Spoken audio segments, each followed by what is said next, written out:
আল্লাহ পাক রব্বুল আলামিন যখন আদেশ করলেন, হে নবী মুসা, যাও তুমি তোমার সম্প্রদায়কে নিয়ে তোমাদের বাপদাদার যেই বসত ভিটা আমালিকা সম্প্রদায় দখল করে রেখেছে সেটা আজাদ করো, স্বাধীন করো, মুক্ত করো।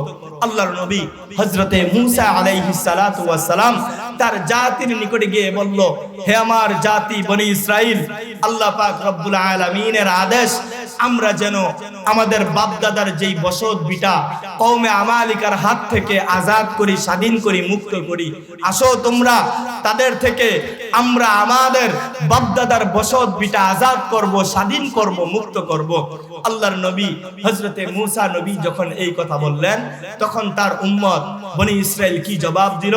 ইযহাব আনতা ওয়া রাব্বুকা ফাকাতিলা ইন্না হাউনা কাঈদুন।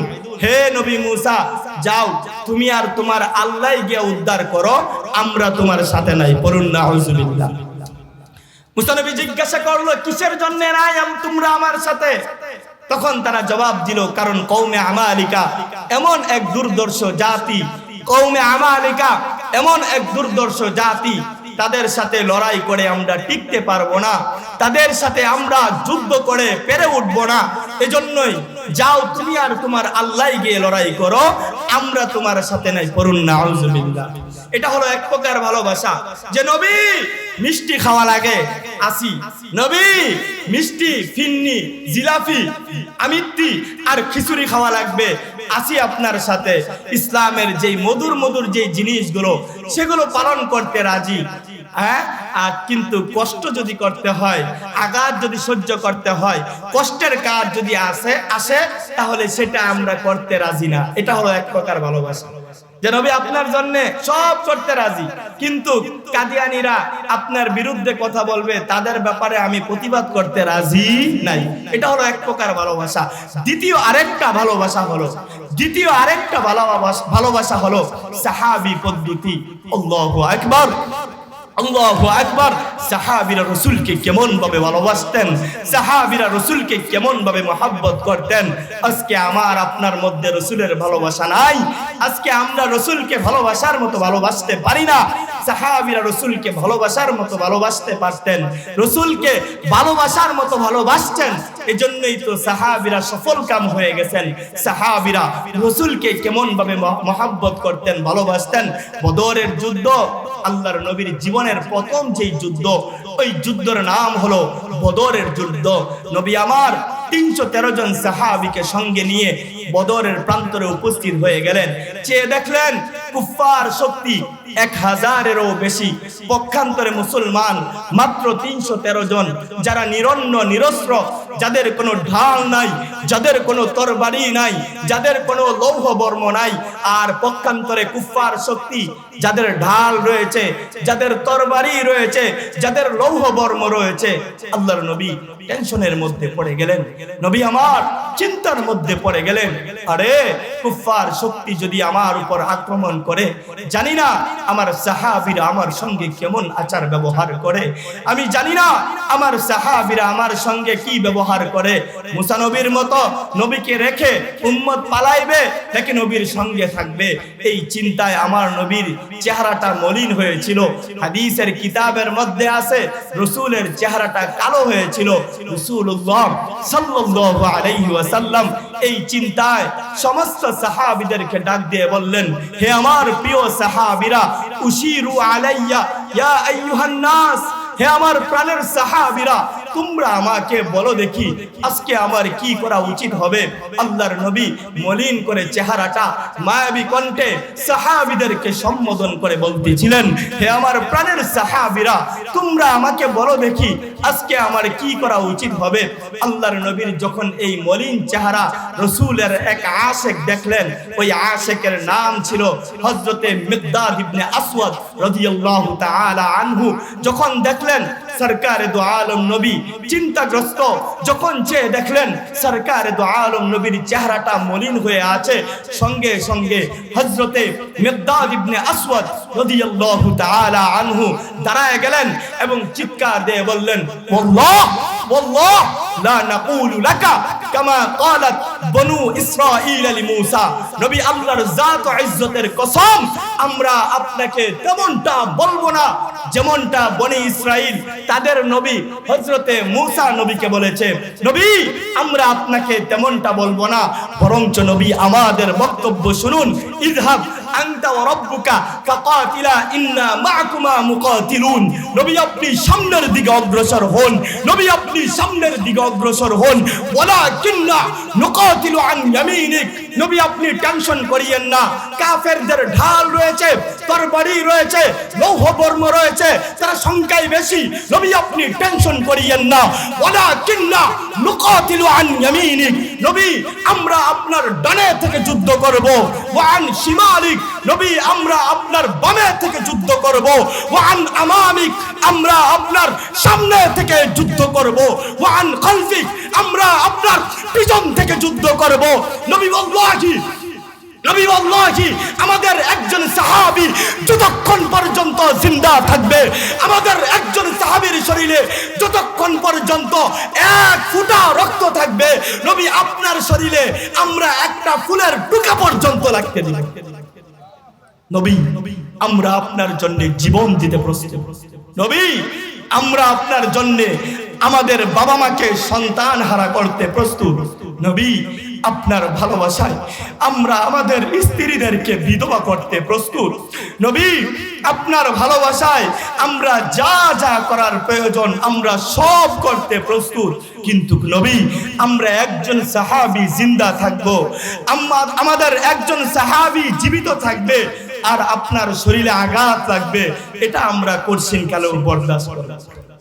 মুহতারাম হাজিরিন, সাহাবীরা শুধুমাত্র বলছেন না না না, কাজেও তিনারা সেটাকে বাস্তবায়ন করেছেন। আমরা তো শুধুমাত্র বলি রসুলকে ভালোবাসি, রসুলের জন্য এই করেঙ্গে সেই করেঙ্গে, অথচ কাজের বেলা পাওয়া যায় না, কাজের বেলায় দেখা যায় না। কিন্তু না, সাহাবীরা বলছেন, কাজেও সেটাকে বাস্তবায়ন করেছেন। আল্লাহর নবী সরকার দো আলম নবী উহুদের যুদ্ধ, নবী আমার কাফেরদের বেষ্টনীর মধ্যে পড়ে গেলেন। কুফার শক্তি রসুলকে হত্যা করে ফেলবে, চতুর্দিক থেকে তীর আর বর্ষাগুলো রসুলের দিকে তাক করে বসে আছে যে আল্লাহর নবীকে দুনিয়া থেকে শেষ করে ফেলবে, নবীকে কতল করে ফেলবে। আল্লাহু আকবার, আল্লাহু আকবার। আল্লাহর নবীর এমন একটা অবস্থা যে চতুর্দিক থেকে রসুলকে মারার জন্য কাফেররা রসুলকে গ্রেফতার করে ফেললো, বেষ্টনী দিয়ে ফেললো, আল্লাহর নবীকে হত্যা করে ফেলবে, শেষ করে ফেলবে। এমন সময় রসুলের এক আশিক, যার দিলটা রসুলের ভালোবাসায় পরিপূর্ণ ছিল, যার নাম হযরতে আবু দুজানা রাদিয়াল্লাহু তাআলা আনহু, পাশ থেকেই বিষয়টা পরিলক্ষিত করতে পারলেন।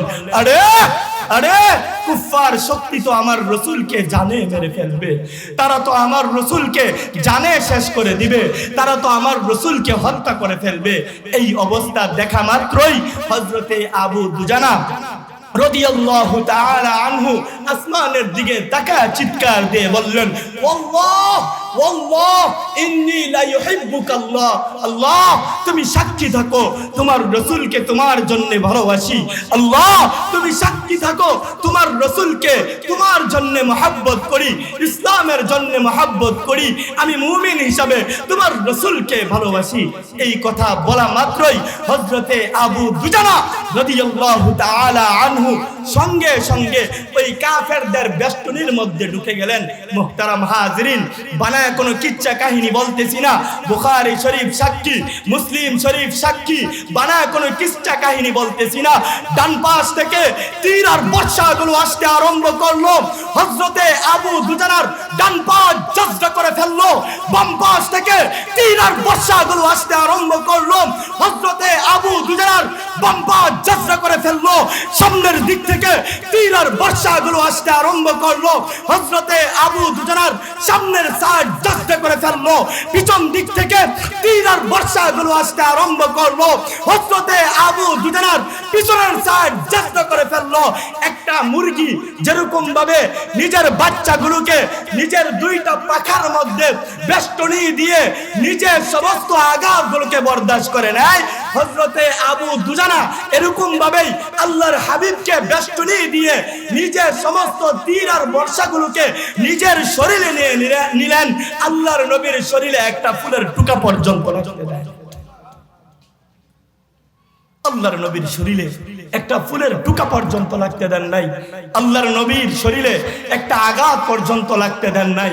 আজকে আমি আপনি বলি রাসূলকে ভালোবাসি, আমি আপনি বলি রাসূলকে মহব্বত করি, অথচ কাজে সেটাকে আমি আপনি বাস্তবায়ন করতে পারি না।